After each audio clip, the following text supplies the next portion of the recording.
Namacharya Srila Haridas Thakur ki jai. Prem Sikaho Shri Krishna Chaitanya Prabhu Nityananda Shri Advaita Gadara Shiva Sati Gaur Bhaktivinoda ki jai. Radha Krishna Gopa Gopinath Shamakun Radha Kun Girdhar Govardhan ki jai. Mayapurdam ki jai, Vrindavadam ki jai, Jamuna Devi ki jai, Ganga Devi ki jai, Tulsi Devi ki jai, Transcendental Book Distribution ki jai, ISKCON Philadelphia ki jai, Samaveda Bhaktivinoda ki jai, Gaur Premanande, Hari Bol. All glories the assembled devotees, Hare Krishna. All glories the assembled devotees, Hare Krishna. All glories the assembled devotees, Hare Krishna. All glories to Shri Guru and Shri Gauranga, Hari Bol. Nama Om Vishnu Padaya Krishna Prasaya Bhutale Shrimati Bhaktivedanta Swaminiti Namane Namaste Saraswati Devi Gauravana Pracharane Nirvishesha Shinivadi Pashacha Deshatarane. Om Namo Bhagavate Vasudevaya. Om Namo Bhagavate Vasudevaya. Om Namo Bhagavate Vasudevaya. Narayana Namaskrita Naram Chaiva Narottama Devam Sarasvatim Vyasam Jatotayam Madhurayat Nascha Prayashu Bhadresu Nityam Bhagavata Sevaya Bhagavati Uttama Shloki Bhaktir Bhavati Naishtaki. So, good morning, everyone. I hope you had a nice holiday weekend. It was nice and long, hopefully, for most of you. So we're going to jump right in here. We are in chapter 4 of the second canto, which is the process of creation. Today, we're going to wrap it up with verse 25. So I will read the verse 3 times, and then we can take turns repeating. And I don't know if I can read on my screen, but for others, if you wanted to put it up on the screen or... Perfect. Etad evma burajan naradaya viprache veda garbo byadat chakshad yad aha harir atmana. Etad evatma burajan naradaya viprachate veda garbo byadat chakshad yad aha harir atmana. Etad eva atma burajan Naradaya viprichyate Veda garbo yad shakshad yad aha harir atmana. Anyone else?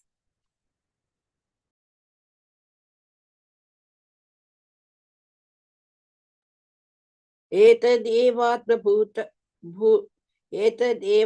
bhurajan naradaya viprichyate Vedagarbhobhyadhat Sakshad Yadhaha Harir Atmana. Hare Krishna. Etadevatma bhurajan naradaya vipritchate Vedagarbho bhyadhat sakshad yada hari atmana. Okay. Anyone else want to give it a go? Nope. Okay, so we'll do word for word. Etat, on this matter. Eva, exactly. Atmabu, the firstborn Brahmaji. Rajan, my dear king. Naradaya, unto Narada Muni. Viprichyate, having inquired about it from. Veda Garbha, one who is impregnated with Vedic knowledge from birth. Abhyadat, apprised. Shakshat, directly. Yaha, what he spoke. Hariha, the Lord. Atmanaha, unto his own Brahma. Translation and purport by His Divine Grace, A.C. Bhaktivedanta Swami Srila Prabhupada Ki Jai. My dear King Brahma, the firstborn, on being questioned by Narada, exactly apprised him on the subject as it has been directly spoken by the Lord to his own son, who was impregnated with Vedic knowledge from his very birth. Purport.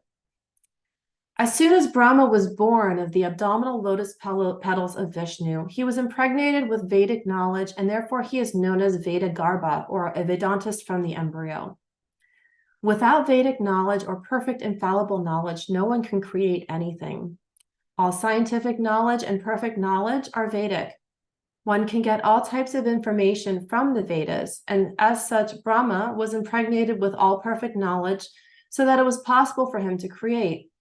Thus, Brahma knew the perfect description of creation as it was exactly apprised to him by the Supreme Lord Hari.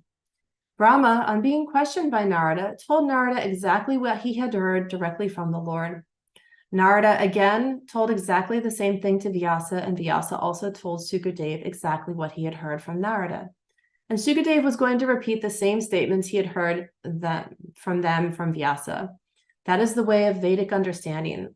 The language of the Vedas can be revealed only by the above-mentioned disciplic succession and not otherwise. There is no use in theories. Knowledge but must be factual. There are many things that are complicated, and one cannot understand them unless they are explained by one who knows. The Vedic knowledge is also very difficult to know and must be learned by the above-mentioned system. Otherwise, it is not at all understood. Shukadev Goswami therefore prayed for the mercy of the Lord so that he might be able to repeat the very same message that was spoken directly by the Lord to Brahma, or what was spoken directly by Brahma to Narada. Therefore, the statements of creation explained by Shukadev Goswami are not at all, as the mundaner suggests, theoretical, but are perfectly correct. One who hears these messages and tries to assimilate them gets perfect information of the material creation. Thus end the Bhaktivedanta purports of the second canto, fourth chapter of the Srimad Bhagavatam, entitled The Process of Creation.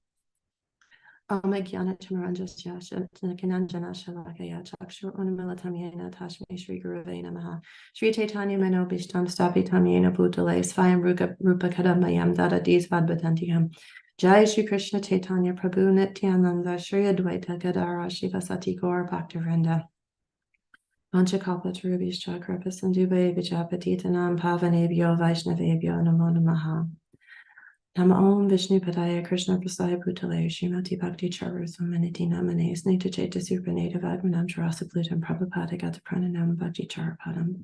So I'll read the translation again. My dear King Brahma, the firstborn, on being questioned by Narada, exactly apprised him on the subject as it had been directly spoken by the Lord to his own son, who was impregnated with Vedic knowledge from his very birth. So this is the end of this chapter here, and I wanted to just go back and give a little bit of understanding of this chapter, because it's kind of setting things up. Here we have King Parikshit was asking Shukadev Goswami to explain to him the process of creation and to understand better how the Lord manifests all of material energies and all of creation. And Shukadev Goswami, he doesn't just dive in and start, yeah, and then he did this, and then he did that, and it all happened, and it was great. No, what does he do? He prays. He offers his obeisances to the Lord, and so this chapter, actually verses 12 through 24 are Shukadev Goswami's prayers, and his prayers, and I wanted to just kind of outline some of the prayers first, because I think it's instructive for us too, because we have the opportunity to every day speak Krishna Katha. And when we're thinking about speaking Krishna Katha, where are we drawing that from? We're drawing it from the disciplic succession. We're drawing it from this parampara that's come through and given us this knowledge. Hopefully we're not just, well, I had a dream last night and it came to me, that this, we want to try and really be true to the wisdom that's come down through the proper channels. And yes, we can offer our own, not our understanding, but our own insights in terms of applicability to our own life, how we have applied that to our life. We can reflect on it and share those reflections. But ultimately, we're wanting to really draw that knowledge from disciplic succession. And so the prayers start off with he's praying, he's offering obeisances to the complete supreme personality of Godhead. So he's acknowledging the complete supreme. And then he is he's offering his respectful obeisances to the liberator of pious devotees from distress. So here he's still praying to, all of these are aspects of the Lord. And I wanted to bring this out and kind of encapsulate this in the last bit of this chapter to really see how Shukadev Goswami is really drawing on the different aspects of the Lord, and he's acknowledging and offering obeisances to these different aspects, these different roles of the Supreme Personality of Godhead. So he acknowledges the supreme, the complete whole of the Supreme, which is also, we know, in the invocation of the Sri Ishapanasad is offering obeisances to the complete whole, which is the Lord. And so here he's acknowledging that as well, much like the invocation of Sri Ishapanasad. And so he's also, paying obeisances to the aspect of the Lord that's the destroyer of demons. So he's not only the liberator of the pious devotees, he's also the destroyer of demons. So Paritnaya Sadunam, that's in chapter 4 of the Bhagavad Gita. I come here to liberate the devotees, to destroy the demons, to reestablish religious principles. I come millennium after millennium. So this is part of his role. So Shukadeva Goswami is then offering his obeisances to the associates of members of the Yadu dynasty. So he's acknowledging that the Lord, is also, associating. He's an associate of the members of the Yadu dynasty. So he's not just coming here by himself. He's associating within this dynasty in this particular incarnation when he's coming as himself. So he's offering obeisances as the one who associates with the members of the Yadu dynasty, and also some of the members of the Yadu dynasty themselves. He's offering his obeisances to the all auspiciousness of the Lord. He's any glorification or remembrances, any prayers can at once cleanse the effects of sins of the performer. So here he's offering that all auspiciousness of the Lord to those who glorify, remember, to pray, to hear, to worship the Lord. It cleanses those sins. He's offering his obeisances to the super soul, and acknowledging that this is his. He's not only just coming. He's not only just in his personality, the Supreme Personality of God, but he's also in the super soul, which is part of every living entity has soul and super soul. He's offering respectful obeisances to the Lord as super soul as well. And then he's offering obeisances to the aspect of just the glories he's offering to the protector of the devotees. He's the glory of the kings and the Yadu dynasty again. So he's the husband of the goddess of fortune, the director of all sacrifices. So this is really it. And then in all of this, he's saying, Lord, may you be pleased with me. So he's saying, the one who gives liberation, the Supreme Personality of Godhead who gives liberation, may you be pleased with me. By thinking of your lotus feet at every second, following the footsteps of authorities, the devotee in trance can see the absolute truth. This is really very important. So, and then he's saying, may you be pleased with me. May the Lord, who in the beginning of the creation amplified the potent knowledge of Brahma, and we're going to talk more about Brahma in this chapter, or in this verse today. Again, may you be pleased with me. Lastly, he's saying, may you be pleased to decorate my statements. May the Supreme Personality of Godhead, who enlivens the material created bodies of elements by lying down in the universe, and who in his Purusha incarnation causes the living being to be subjected to the 16 divisions of material modes, which are his generator.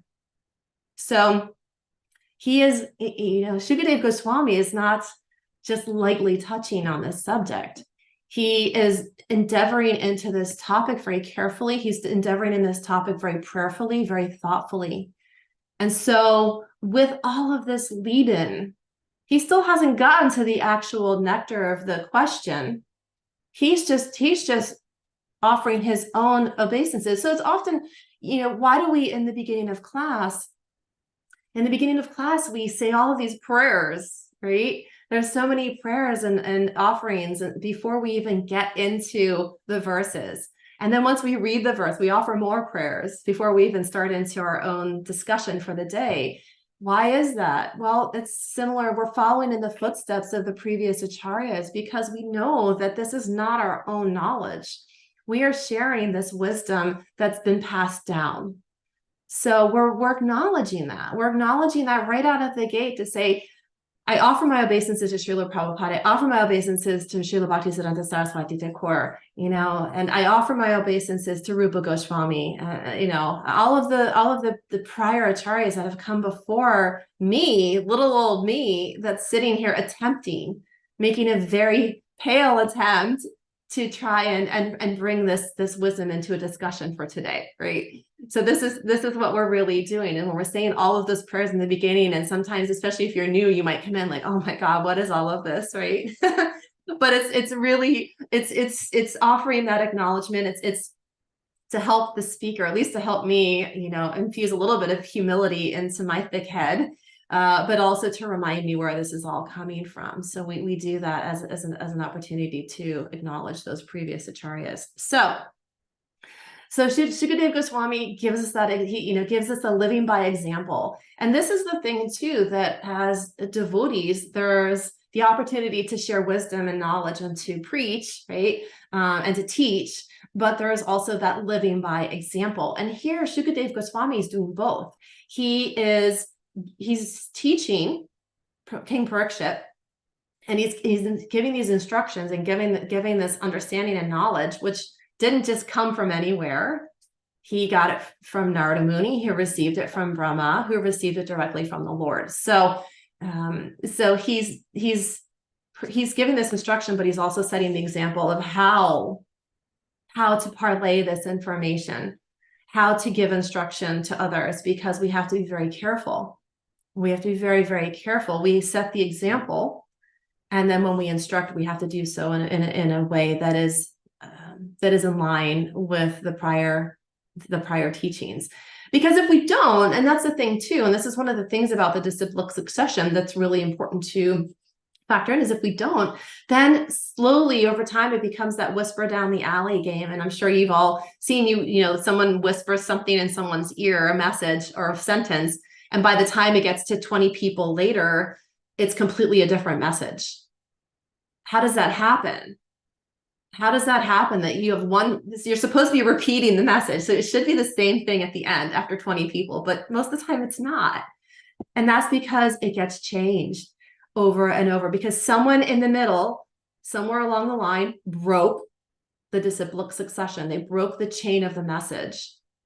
And this is why it's incumbent upon us to really hold that responsibility, to not be the one that broke the message. Right? We want to be the one that actually carried that message through as best as we could. And the way that we do that is by really not letting our ego get in the way. We're not trying to create new messages. There's nothing new to create, because Krishna has already created everything. So we just try and relay it. So enough of that. So I wanted to just really bring that, because this whole purport for today is really discussing this disciplic succession. And so how it came through. But I wanted to jump into Brahma for a bit and discuss Lord Brahma, because there's a couple of key things in this verse, and also in this the purport that are drawn out. Now, there's a word that Prabhupada uses, which is Veda Garbha, or a Vedantist from the embryo. So we know that he says here, as soon as Brahma was born of the abdominal lotus petals of Vishnu, he was impregnated with Vedic knowledge, and therefore he's known as Veda Garbha, or Vedantist from the embryo. So that means it came pure, straight from Krishna. That's what we're looking for. We're looking for the purity of that knowledge. Because and here we see that in the actual verse, the word Atmabhu, okay, Etad Evatmabu Rajam. Okay, Atmabu is the firstborn. That's Brahma, Lord Brahma. And so he was the firstborn. So let's unpack that a little bit. So here, the firstborn is really, there's a verse in this canto, in the second canto, about the 9th chapter, that says, as seeing Brahma present before him, the Lord accepted him as worthy to create living beings, to be controlled as he desired, and thus being much satisfied with him, the Lord shook his hands with Brahma and slightly smiling addressed him as thus. And he goes on to say, the beautiful personality of Godhead addressed Lord Brahma. O Brahma, impregnated with the Vedas, I am very much pleased with your long accumulated penance with the desire for creation. Hardly am I pleased with the pseudo-mystics. And going into this message about Brahma, the creation of the material world is not blind or accidental. This is Prabhupada speaking. The living entities who are ever conditioned or nitya baddha are thus given a chance for liberation under the guidance of his own representative like Brahma. The Lord instructs Brahma in Vedic knowledge in order to diffuse this knowledge to the conditioned souls. The conditioned souls are forgetful souls in their relationship with the Lord, and thus a period of creation and the process of dissemination of Vedic knowledge are necessary activities of the Lord. Lord Brahma has a great responsibility in delivering the conditioned souls, and therefore he is very dear to the Lord. So here it's saying, because he is the firstborn, he received this knowledge. The Lord is very pleased with him because his job is to disseminate. His job is to disseminate that information. And so we know that Krishna also says in Bhagavad Gita, those who speak this truth, who disseminate this information are the most dear to me.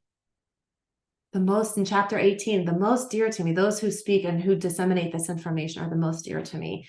And it says it right here too. Therefore, he is very dear to the Lord because he's responsible for delivering the conditioned souls, for disseminating this information. So you can't, so this is telling us exactly how the conditioned souls are delivered, by knowledge. It's not just by, it can be by some awakening, but it's really this knowledge. It is gyan, but it's gyan and bhakti. And we know that gyan is not by itself is not sufficient. We need the bhakti. And the Lord Brahma was the son of Krishna. He was created from the lotus flower belly of Lord Vishnu. So he's very dear to the Lord. And now we see the Garbha, he's the Veda Garbha, so he knows the complete purpose. He knows the complete purpose of the Lord.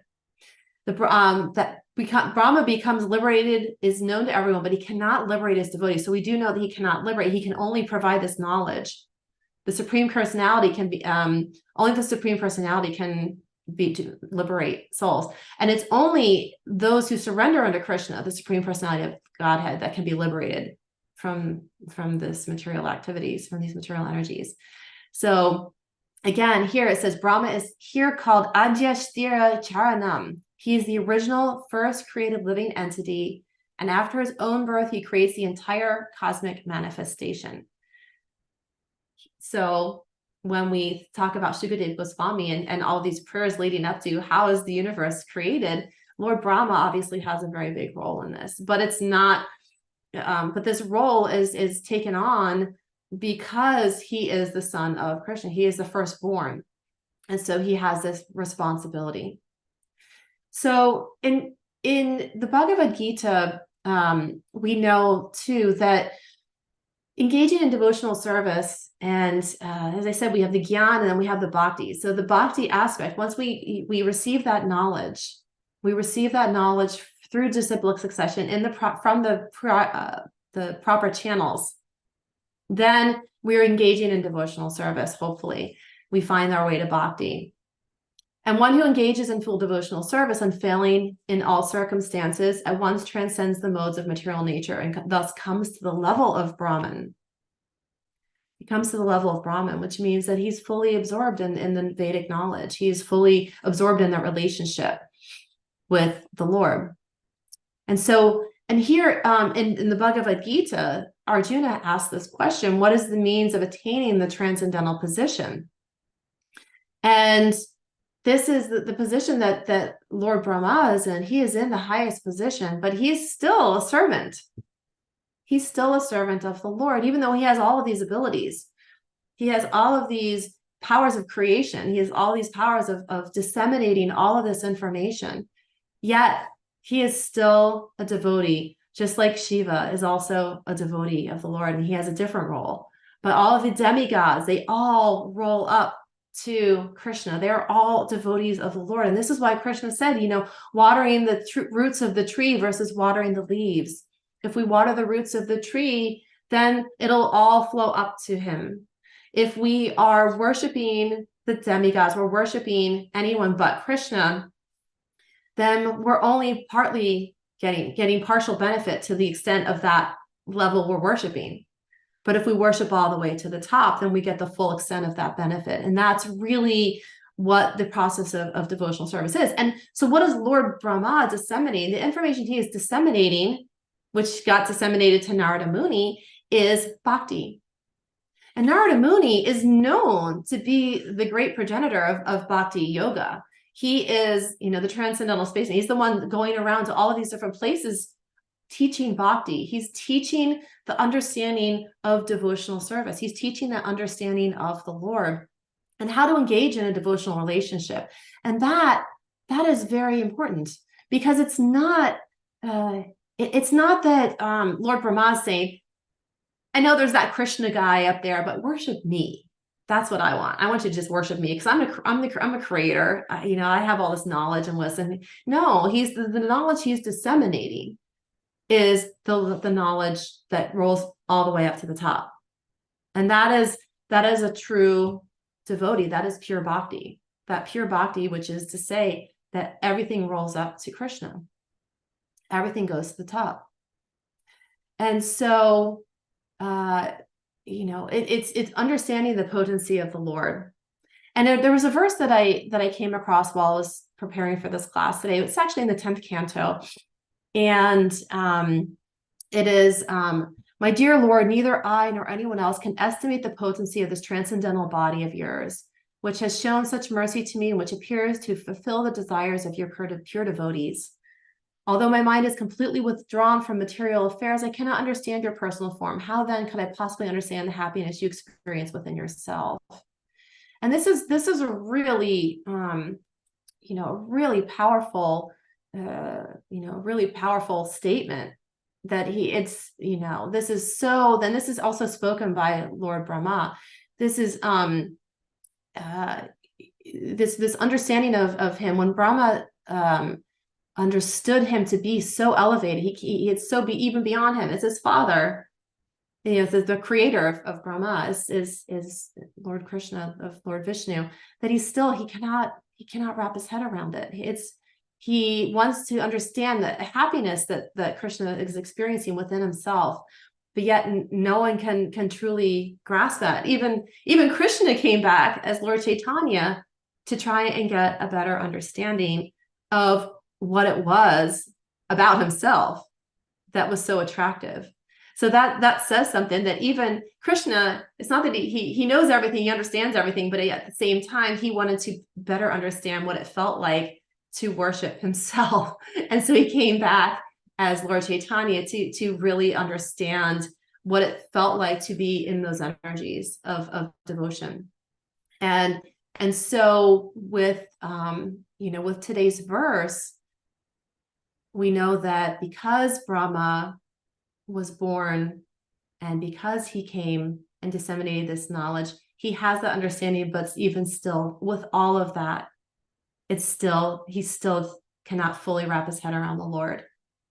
And so that's something for us too, what we can aspire to as devotees. And how can we really expand our knowledge? Well, we continue to study, we continue to pray. And as I mentioned here, Sukadeva Goswami was praying for mercy. He was praying so that he might be able to repeat the very same message that was spoken to the Lord. And so this is not something that we can easily wrap our heads around. If Sukadeva Goswami is praying to maintain purity, if Lord Brahma is trying to wrap his head around Krishna and who he is, then us in our everyday lives, can only take this understanding and really work with the disciplic succession, that knowledge that's coming through. So I wanted to kind of again take that. I like to take things also to the practical side and talk a little bit about how this relates to us as in our own personal lives, because all of this chapter, all of Canto 2 is about the cosmic manifestation. So we're reading this, we're understanding this to try and get a better inkling as to how the Lord is operating, how the Lord also manifests in our own lives, in our day-to-day lives as super soul, as the internal potencies and the external potencies. So we know that in here, it says here in the canto, others say that the world being overburdened like a boat at sea is much aggrieved. So it is much aggrieved. We are at a time, and this was being spoken how many thousands of years ago. And so, we can now, even in this Kali Yuga, see how challenging this is, how challenging the world is, really, how we can really walk into this world and see the troubles that exist. We see the difficulties. We see people that are struggling, and they just have no connection. They have no connection to the understanding of spiritual activities and how spiritual activities can really deliver them from suffering. And even in our suffering, we know that spiritual activities are still we're still going to have challenges even within that, because it's not perfect as we are still in these material energies. We're still in these material bodies, but we strive to be able to understand, to be able to bring more into our own lives that is connected. So as I mentioned here, with this parampara system, when we are taking to the process, when we finally decide, hey, I want something else. I want to have an experience that is not temporary. Every time we engage in material energies, we're getting that fleeting sense of happiness. We're getting that fleeting sense of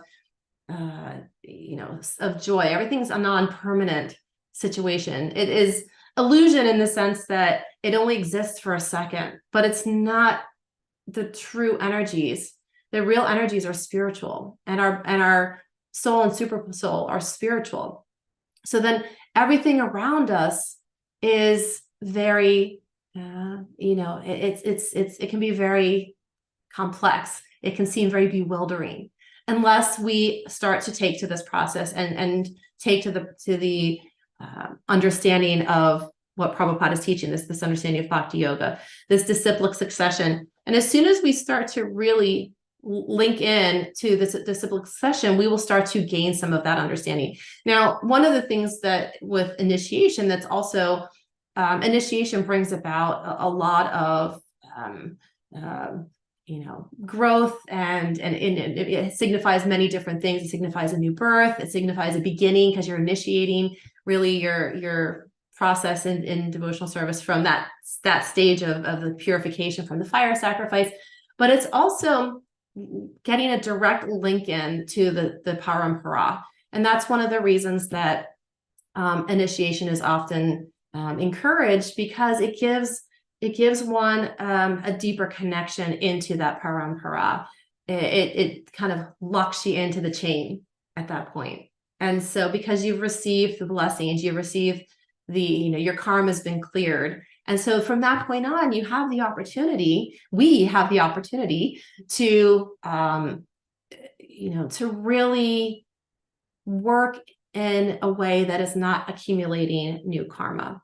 And I was, thinking a lot about karmic reactions in the past few days. And I kind of get stuck on topics a lot of times, and I'll just be thinking about them and meditating on different topics. And the one that's been hitting me the most lately is our activities, and how in life we can choose the different activities. We have freedom, we have free will to be able to take activity, to do any action that we want, in essence.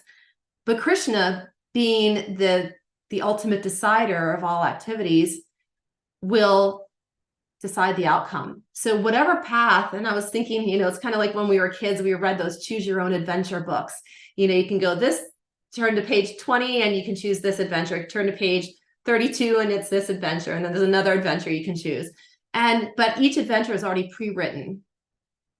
And it's really, we have these choices. We can go in this direction or this direction or this direction, but the outcomes are already They've already been established. They've been established because we have past karma. And so whatever action we take, if we take an action that is away from Krishna, if we take an action that is not in the path of bhakti, then that karmic reaction might be stronger due to our past activities. If we take an action that is in the direction of Krishna, in the direction of bhakti, then there's another response.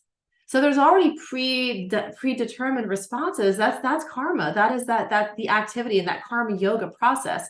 And so we're trying to break free from that process of creating more karmic load, let's say, because we have these attempts we're making. So when we're reading and we're trying to understand the lessons and trying to understand the wisdom and the knowledge that's being passed down, I feel that it's also very important to internalize it, meditate on it, think about it, and really, really try and gain some personal understanding of what this is. And so that's different.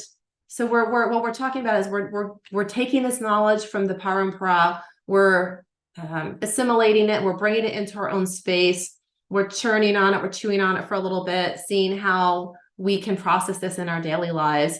But when we're passing this information on, we still want to keep true to the message.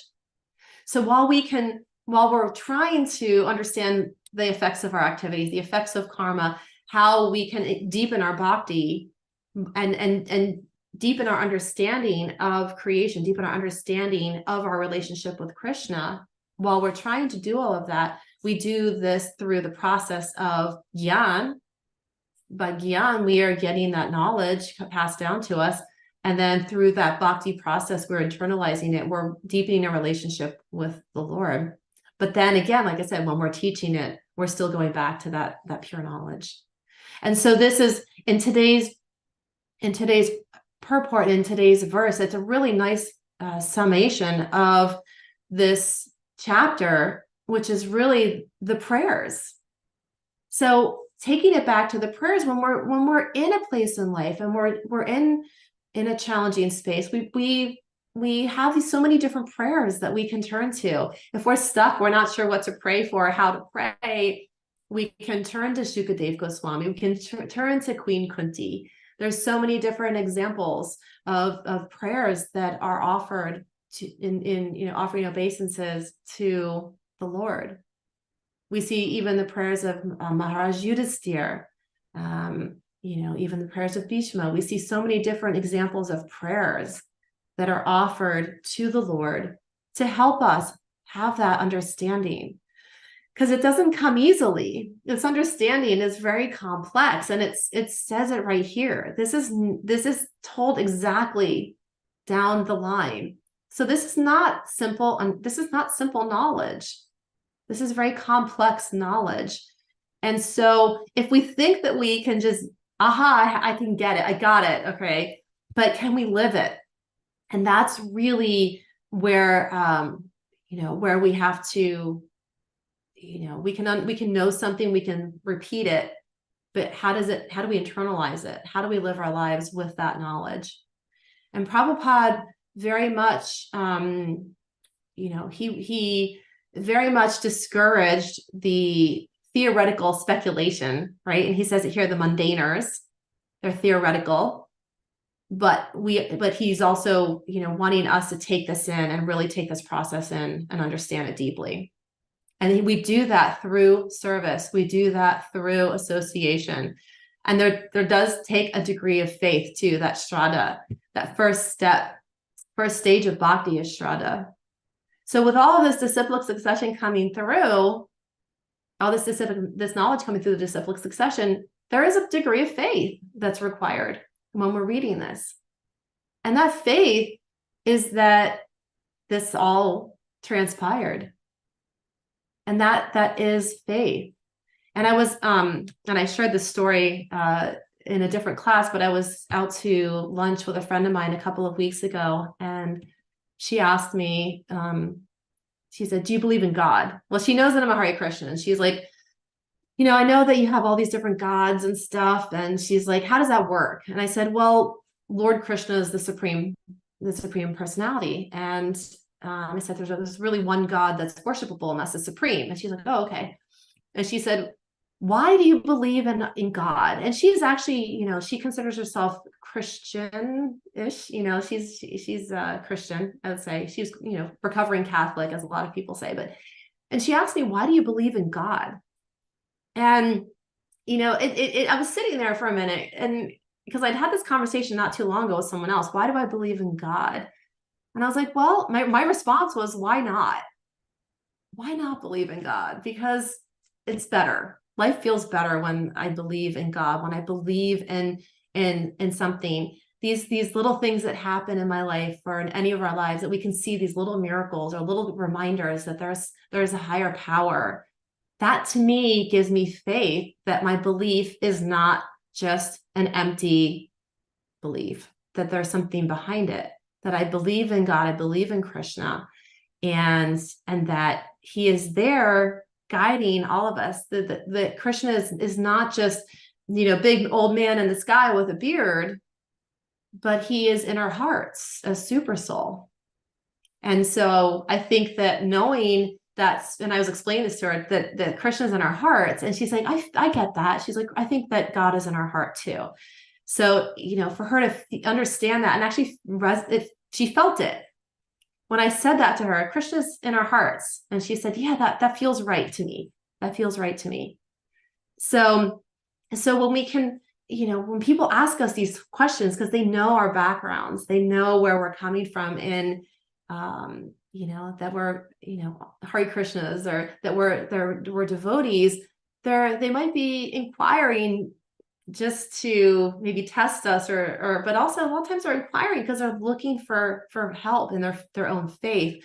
This friend of mine has a lot of anxiety, and I've known her since high school. I've known her a very, very long time. I love her to pieces, but she has a lot of anxiety, and so I see her struggling with anxiety, and because she has such a fear of death, and she has such a fear of so many things in her life, she struggled with this faith, this, belief that, that God exists because there's bad things in the world. And those bad things in the world are hard to wrap our heads around. If God exists, why isn't everything just rainbows and ponies, right? Why do bad things happen? Why do bad things happen to good people? And without the understanding of karma, without the understanding of the cycles of birth and death, that can be very, very bewildering to someone. So we take this knowledge, we take this information that is passed down, because it helps give us increased faith. It helps give us understanding of why things are the way they are. And when you explain this to someone, when I explained to her the process of God in our hearts, and then she was asking me about why do bad things happen, and I said, well, there's this process called karma, and we were talking about karma for a while, and she just kind of shook her head. She's like nodding her head, like, that resonates with me. That resonates because we have this. Because we Paramatma, we have the truth. We have this truth connected to us, that the absolute truth is part of Paramatma. And so because we have Paramatma sitting in our hearts, we have access to the absolute truth. We have access to all of this knowledge, but if we just tried to access it on our own and somehow wrangle it out, we'd probably get ourselves a little bit twisted around, most likely, because we're trying to do it ourselves. And in our conditioned state, in our conditioned environment, the material energies are so bewildering that we have all of these coverings. We have all of this past karma. We have our brain that is trying to, monkey itself, to figure things out. And when those energies get in the mix of spiritual knowledge and spiritual understanding, that's when we're going to get ourselves into trouble. And that's why the whisper down the alley game gets a little murky, because that whisper down the alley, eventually someone's brain either wasn't paying attention fully when someone whispered it in their ear, or they had a different interpretation of the words. Maybe they had a hearing problem, right? So it's our senses. We have imperfect senses. We make mistakes. Our minds are fallible. We're fallible. And all of those things, those are just natural attributes of being human. Isn't that great? Because we're human, because we're here in this material energy, we naturally come with those flaws. And that's okay. We're here, right? We just accept it, accept that we have these flaws, and be very thankful that we have access to such great knowledge, that we don't have to wrangle it and speculate and do all the things that we're definitely discouraged from doing by Prabhupada. But we do have the ability to internalize it. We have the ability to have realizations. And that is where the depth can really come into play. We can get that depth from this knowledge by really meditating on this understanding, meditating on the knowledge, and thinking about how it applies in our lives, and thinking about how these different teachers, how these acharyas have lived their lives and the examples they've set. So I'm going to just leave it here. I know I kind of touched on a lot of things today, so I'm going to leave it here and see if anyone has any thoughts, corrections. Please forgive me for my my ramblings at times, but I appreciate having you all here today with me and being a part of this.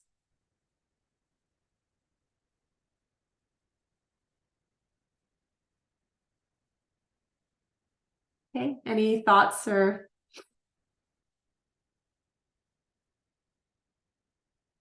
So if no one has any feedback or comments, yeah, definitely welcome any other thoughts, any discussion.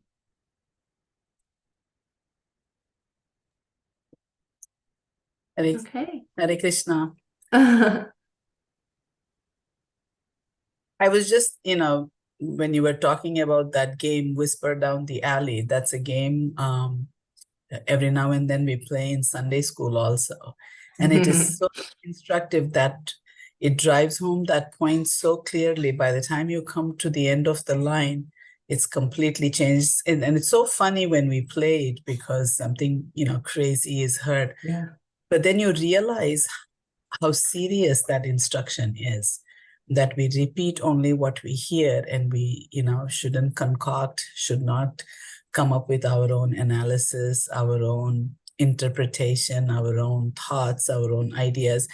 And as you were talking about it, I was thinking that time, place, and circumstance, we use that a lot to figure out how to, but you have to be so careful. Because we could use that to change things around because it's time, place, and circumstance. But how conscious we need to be, how much we need to think about before we try to adjust to time, place, and circumstance. The seriousness of it was what I was thinking about as you were talking on that point. Yeah, I mean, I think time, place, and circumstances, I hear that a lot too. And I think there's a place for that, but also Prabhupada was a very elevated soul, and he was very tapped in to his relationship with Krishna and tapped into the parampara and could make adjustments without changing the teachings. And so we have to really be careful that any slight adjustments we're making are not changing the teachings. And that's really where it gets very slippery, that we can have missteps and suddenly have a whole other animal born out of time, place, and circumstance, or out of our own wranglings of the information and our own, if we're sharing our own realizations as just like, I read this verse and then I realized this, that's one thing. But if we just start teaching, realizations and not relaying it back to the parampara, to the teachings that are actually given, eventually it will become that point, that game where it is whispered down the aisle, but it also things get changed in the mind over time. So we have to be so careful especially when we're relaying this information to others, that we keep it true to the essence of what was given, and also not change things just because we feel, well, this is just, it's 2023 and this is how things are done now. And, that may be true. And maybe it's that we're using Instagram to communicate a verse, but that's time, place, and circumstance, right? Yes. We're using different platforms, but we have to be careful that those platforms are communicating still the same verse. We're not like rewriting things. We're not like changing translations just because it's time, place, and circumstance, and that's a very delicate topic. So yeah, thank you. Madhavi, it looks like you had a question. Thank you.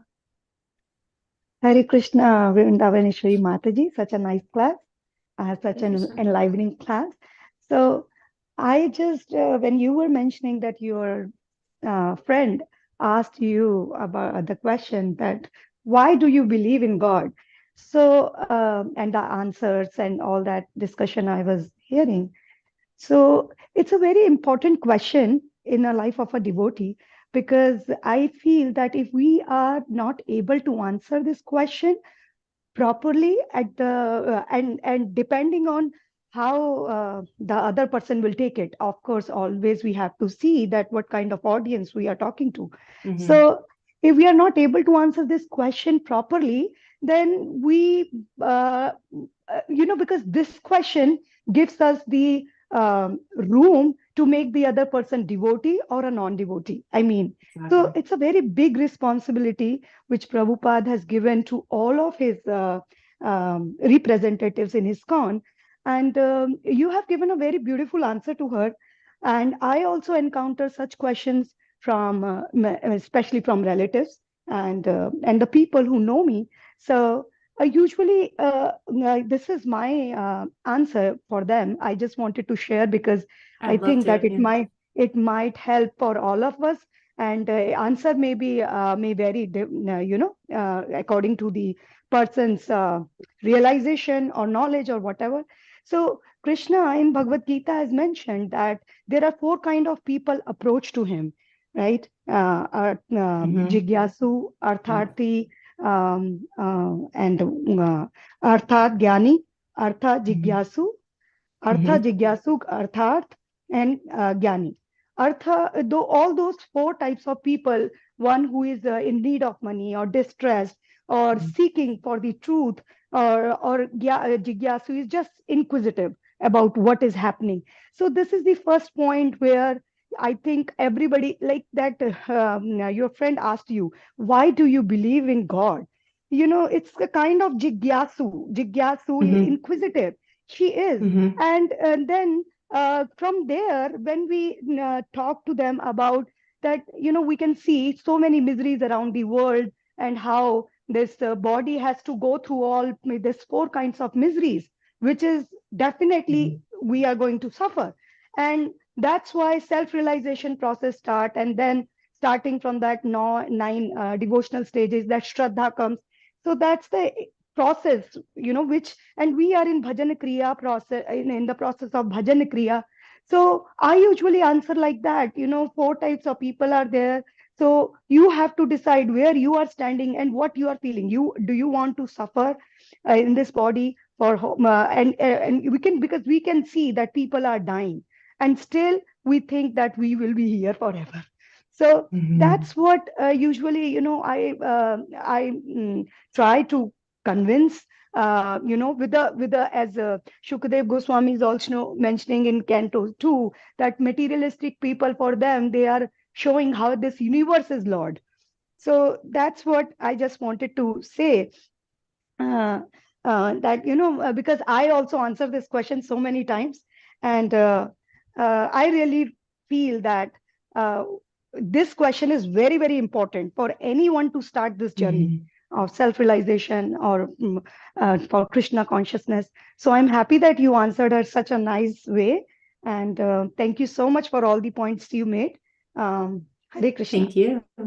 No, it's very, very beautiful description of how to answer that question, Madhavi Prabhu. I think it's really nice that to be able to reflect and say explain the 4 different types of people, and the kleshas is great, adi atmika, adi buddhika, all of those different sufferings is really helping people understand what they're facing. And this is part of it. This is the material energy. So it's just part of being in this world, is that we're faced with these things because we're here as material bodies, trying to endeavor back to Godhead, hopefully.